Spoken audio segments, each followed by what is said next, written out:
Hello दोस्तों, नमस्कार। मैं ओम प्रकाश मालवी। आज मैं आपके लिए लेकर आया हूँ स्टॉक मार्केट की दुनिया, शेयर मार्केट की दुनिया। शेयर मार्केट की दुनिया में आप पैसा इन्वेस्टमेंट कर रहे हैं तो आपका पैसा सेफ है या नहीं है, या जहां पर आपने पैसा लगा रखा है वो कंपनी सेफ है या नहीं है। जिन लोगों के माध्यम से आपने पैसा लगा रखा है वो लोग आपके लिए प्रॉपर तरीके से आपके पैसे को मैनेज करने के लिए परफेक्ट है या नहीं, इसके विषय में आज हम आपसे बात करेंगे। तो शेयर मार्केट में अगर हम पैसे लगा रहे हैं तो हमें बेसिक चीजों के बारे में बहुत ही जानकारी होनी चाहिए, जिसके माध्यम से हम ये पता लगा सकें कि हमारा पैसा एक प्रॉपर स्थान पर स्टॉक मार्केट में लग रहा है या नहीं लग रहा है। हम बात करते हैं सेबी की कि सेबी एक्चुअल में स्टॉक मार्केट में रोल क्या है, सेबी की अहम भूमिका क्या है। तो सेबी ने दो एक्सचेंज को अपॉइंट किया है जहां पे हम पैसा लगाते हैं, हम हमारे शेयर इक्विटी की बाइंग सेलिंग करते हैं। सबसे पहले बात करता हूं मैं सेबी का full form security exchange board of India है, जिसकी स्थापना 12 अप्रैल 1998 में हुई थी। मतलब सेबी की जो स्थापना हुई थी वो 12 अप्रैल 1998 में दिल्ली मुंबई के मुख्यालय में हुई थी। सेबी रेगुलेट करता है, जैसे बैंक सभी जितने भी बैंक हैं उनसे रेगुलेटरी आरबीआई है, रिजर्व बैंक ऑफ इंडिया सभी बैंकों की रेगुलेटरी है। इसी प्रकार स्टॉक मार्केट में जितनी भी कंपनियां हैं जो लिस्टेड है उनकी रेगुलेटरी, जितने भी एडवाइजर हैं जो सेबी से रजिस्टर्ड है उनको रेगुलेट करती है, जितनी भी demat account company, broker company जितनी भी है उनको सेबी रेगुलेट करती है। हम बात करते हैं सेबी से हटके कि हम हमारा जो पैसा मार्केट में लगाते हैं वो पैसा सबसे पहले कहां पर हमें इन्वेस्टमेंट करना रहता है या किसके अंडर में हमें पैसा हमारा इन्वेस्टमेंट करना रहता है। तो सेबी ने दो एक्सचेंज बना रखे हैं। पहला एक्सचेंज है BSE, Bombay stock exchange. BSE की स्थापना 1875 में हुई। बीएसई विश्व का सबसे बड़ा स्टॉक एक्सचेंज है, जिसे हम बॉम्बे स्टॉक एक्सचेंज के नाम से जानते हैं। इसका इंडेक्स सेंसेक्स है, इसमें 30 कंपनियां हैं। अगर 30 कंपनी ऊपर जा रही हैं इसका मतलब शेयर मार्केट आपका ऊपर जा रहा है, सेंसेक्स आपका ऊपर जा रहा है। अगर 30 कंपनी में किसी भी प्रकार का नेगेटिव मूवमेंट होता है या 30 कंपनी में जो बड़ी कंपनियां हैं वो माइनस में जा रही है तो इसका मतलब है बॉम्बे स्टॉक एक्सचेंज डाउन की ओर जा रहा है। हम बात करते हैं बीएसई में नंबर ऑफ कंपनियां कितनी हैं, तो जितनी भी माइक्रो से लेकर लार्ज स्केल की जितनी भी कंपनियां हैं वो बीएसई में रजिस्टर्ड है। बीएसई के बाद में नेक्स्ट एक्सचेंज आता है हमारा NSE, NSE national stock exchange. NSE की स्थापना 1992 में हुई। एनएसई में नंबर ऑफ कंपनियां 1600 कंपनियां इसमें लिस्टेड है, 1600 कंपनी एनएसई में लिस्टेड है। एनएसई का इंडेक्स निफ्टी 50 है। आपने अधिकांश पेपर में भी देखा होगा, पढ़ा होगा कि निफ्टी 50 में 50 कंपनियां हैं। अगर 50 कंपनी का शेयर अप हो रहे हैं, मतलब जो इसमें बड़ी बड़ी कंपनियां, एचडीएफसी बैंक की मैं आपसे बात करूं, एसबीआई बैंक की बात करूं बैंकिंग सेक्टर में, तो अगर ये कंपनी अप साइड जा रही है तो कहीं ना कहीं मार्केट में पॉजिटिव मूवमेंट है। अगर 50 कंपनी में से अगर 16 कंपनी, 17 कंपनी जो अच्छी कंपनी है वो नेगेटिव साइड जा रही है तो मार्केट में कहीं ना कहीं नेगेटिव मूवमेंट है। अब हम बात करते हैं ट्रेडिंग की कि हम हमारा पैसा शेयर मार्केट में कैसे लगा सकते हैं, शेयर मार्केट की स्टार्टिंग कहां से होती है, सारी चीजों की हम बैक टू बैक बात करेंगे। ठीक है दोस्तों, तो हम यहां से स्टार्ट करते हैं कि जो भी कंपनियां शेयर मार्केट में रजिस्टर्ड होती है तो सबसे पहले कंपनियां रजिस्टर्ड होती हैं आईपीओ के फॉर्म में। आईपीओ इनिशियल पब्लिक ऑफर, मतलब ये डायरेक्ट पब्लिक को मिलने वाली कंपनी है। अब कोई कंपनी डायरेक्ट पब्लिक को कैसे मिलेगी या कोई कंपनी डायरेक्ट पब्लिक के पास कैसे चली जाएगी, तो सबसे पहले मैं बात करता हूं कि अगर किसी कंपनी को शेयर मार्केट में रजिस्टर्ड होना है तो वो सबसे पहले कहां पर जाएगी, एनएसई के पास में और बीएसई के पास में। कि साहब मेरी कंपनियां हैं XYZ कंपनी, अगर मैं आपसे बात करूं XYZ कंपनी की, ठीक है, तो एक कंपनी है जिसकी मार्केट कैपिटलाइजेशन जिसकी 5, 7, 10, 20 ब्रांच ऑलरेडी चल रहे हैं। अब उसको अपना बिजनेस विस्तारित करना है, बिजनेस फैलाना है।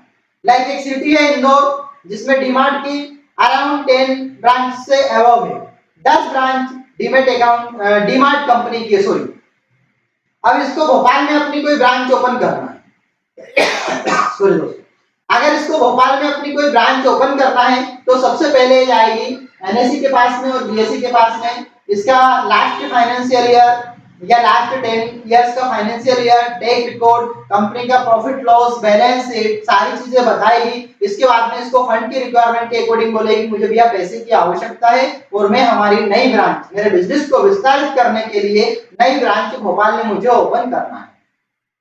अब नई ब्रांच अगर भोपाल में ओपन करना है तो उसके लिए एक डीमार्ट जैसी कंपनी को करोड़ों रुपए की आवश्यकता रहती है। तो अगर करोड़ों रुपए की आवश्यकता रहती है तो कोई भी नेशनलाइज बैंक इतना पैसा नहीं दे सकता है, 1000 करोड़ रुपए एक साथ लोन के रूप में नहीं दे सकता है, कोई पब्लिक से पैसा नहीं लिया जा सकता है। तो कंपनी को कहीं ना कहीं आईपीओ के फॉर्म में आना रहता है और वो कंपनी आईपीओ के फॉर्म में रजिस्टर्ड होती है। इसके बाद में डायरेक्ट इसका एक आईपीओ निकलता है, सभी लोगों को पहले से इसके आईपीओ का टेक रिकॉर्ड से सारी चीजें अवेलेबल की जाती है पीडीएफ के माध्यम से। जिस प्रकार से भी मतलब पॉसिबिलिटी होती है प्रचार माध्यम की उनके द्वारा आईपीओ की जाती है। इसके बाद में जितने भी इन्वेस्टर लोग आईपीओ में जो व्यक्ति पैसा लगाते हैं उनको आईपीओ यहाँ से मिलता है। तो आईपीओ मिलने के लिए आप आईपीओ कैसे ले सकते हो, आईपीओ कैसे बाय कर सकते हो, इसके लिए आपको रिक्वायरमेंट रहती है डीमैट अकाउंट की। डीमैट अकाउंट का फुल फॉर्म है डीमैटेलाइजेशन।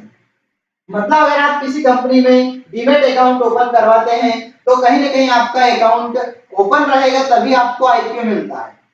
अगर मैं आपसे बात करूं एंजल वन की, तो एंजल वन भारत की नंबर 1 कंपनी है, डिस्काउंट ब्रोकर है। यहाँ पर अगर आप अकाउंट ओपन करवाते हैं तो 20 रुपीज पर ऑर्डर बाय, 20 रुपीज पर ऑर्डर सेल, जो कि एक नॉमिनल कॉस्ट है। अगर आप डिलीवरी में जाएंगे तो डिलीवरी में सिर्फ और सिर्फ बाइंग सेलिंग का पैसा लगेगा, बाकी कोई भी पैसा इसमें होल्डिंग का नहीं लगता। भारत का नंबर 1 ऐप भी है, ऐप स्मूथ है, फ्रेंडली, यूजर फ्रेंडली ऐप है जिसमें आप आसानी से अपने जो भी बाइंग सेलिंग है वो कर सकते हो। मतलब आपको बहुत अच्छे से समझ में आ जाएगा। अब बात करता हूं, हम आईपीओ अगर खरीदेंगे तो सबसे पहले हमारे एंजल वन के ऐप में आपका आईपीओ जो आने वाला आईपीओ वो शो होगा, तो वहां से हम इसका बिडिंग लगाएंगे। बिडिंग लगाने के बाद में हमें हमारे बैंक अकाउंट से यूपीआई के माध्यम से इसका पेमेंट ब्लॉक करवाना होगा, जो कि 3 से 4 दिन, 5 दिन, 10 दिन, जो भी कंपनी का टर्म्स और कंडीशंस रहता है, आई थिंक 8-10 दिन रहता है। तो अगर आपको आईपीओ मिलता है तो पैसा आपके बैंक अकाउंट से डिडक्ट हो जाएगा और अगर आपको आईपीओ नहीं मिलता है तो पैसा आपके खाते में आ जाएगा। अब आईपीओ कंपनी का आएगा, एनएससी बीएससी में लिस्टेड हो गया, एनएससी बीएससी में लिस्टेड होने के बाद में अब हम यहाँ पर बाइंग सेलिंग कर सकते हैं, एनएससी में कर सकते हैं, बीएससी में कर सकते हैं। अब बात करते हैं आईपीओ के फायदे क्या है, आईपीओ लेने के बेनिफिट्स क्या है हमको। तो आईपीओ लेने के बेनिफिट्स है कि रिस्क एंड गेन की प्राप्ति। मतलब अगर किसी कंपनी का आईपीओ आ रहा है और आईपीओ की कीमत फॉर एग्जांपल 200 रुपीस है, 250 है, एक एग्जांपल के रूप में मैं आपको बता रहा हूं, किसी कंपनी की आईपीओ की अगर प्राइस 250 है तो अराउंड इसका जो आईपीओ आएगा 10,000, 12,000, 15,000।